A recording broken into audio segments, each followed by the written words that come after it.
একটা গুরুত্বপূর্ণ খবর দর্শক, শেখ হাসিনা সরকারের আমলে বিদেশে সরানো 2 লাখ কোটি টাকার খোঁজে বাংলাদেশ, এবং এই খোঁজ চলছে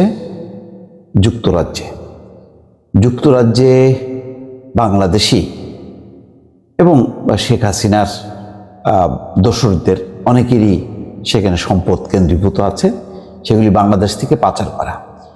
আপনাদের মনে আছে টিআইবি একটা রিপোর্ট প্রকাশ করেছিল এবং একজন মন্ত্রীর বলেছিল যে তার কি পরিমাণ ঘর বাড়ি আছে। শেখ হাসিনা সরকারকে এই কথাও বলেছিল প্রয়োজনে এই তদন্তে তারা সহযোগিতা করবে এবং হাসিনা সরকার যদি চায় তাহলে তার ডকুমেন্ট তারা তাদের কাছে দেবে।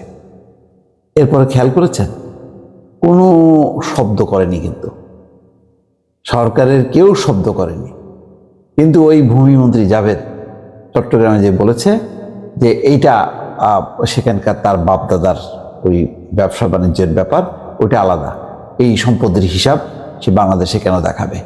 কিন্তু সেই সম্পদ কিভাবে গেল সেই তদন্ত চলছে। এছাড়াও আরও অনেকের সন্ধান পেয়েছে, পুরো বিষয়টা এখনো খোলসা করা হয়নি।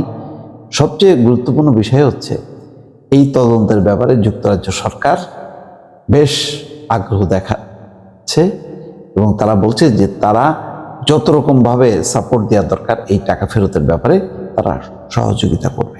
খবরটা হচ্ছে এইরকম, বাংলাদেশ থেকে যুক্তরাজ্যে পাচার হওয়া অর্থ সম্পদের হদিশ পেতে সে দেশের সরকারের দ্বারস্থ হয়েছে অন্তর্বর্তী সরকার।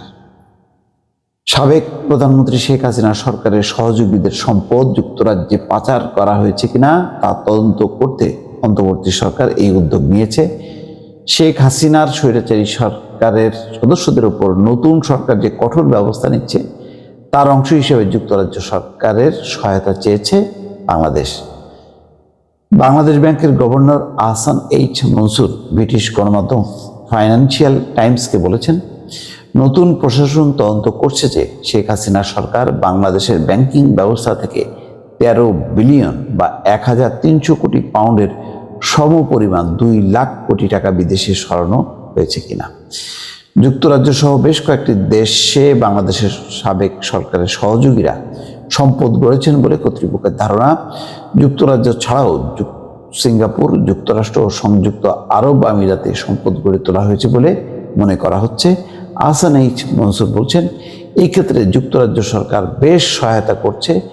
বাংলাদেশে নিযুক্ত যুক্তরাজ্যের হাইকমিশনার বাংলাদেশ ব্যাংকে এসেছিলেন, তারা অনেক কারিগরি সহযোগিতার প্রস্তাব দিয়েছেন।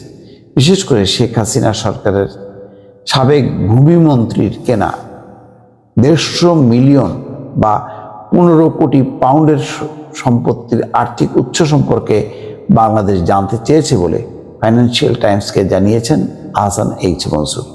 তিনি বলেন, এসব সম্পদ বাংলাদেশ পুনরুদ্ধার করতে চায়, সেই লক্ষ্যে যুক্তরাজ্য সরকারের সহযোগিতা চাওয়া হয়েছে। বাংলাদেশ ব্যাংকের সঙ্গে বৈঠকের বিষয়টি নিশ্চিত করেছেন যুক্তরাজ্যের কর্মকর্তারা, কিন্তু বৈঠকে কি আলোচনা হয়েছে সে বিষয়ে তারা কিছু বলতে রাজি হননি। শেখ হাসিনা সরকারের বিরুদ্ধে বড় ধরনের দুর্নীতির অভিযোগ করে আসছেন বাংলাদেশের সুশীল সমাজের প্রতিনিধিরা।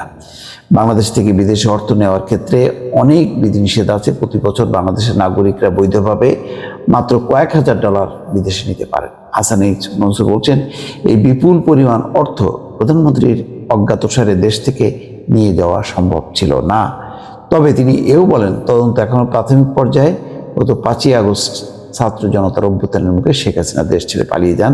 তিনি ভারতের কোথায় আছেন তা জানা যায়নি, ফলে ফাইন্যান্সিয়াল টাইমসের পক্ষে তার সঙ্গে যোগাযোগ করা সম্ভব হচ্ছে না। এক অদ্ভুত ব্যাপার, বাংলাদেশের প্রধানমন্ত্রী ভারতের কোথায় আছে সেটা বিদেশি গণমাধ্যমও খুঁজে পাচ্ছে না।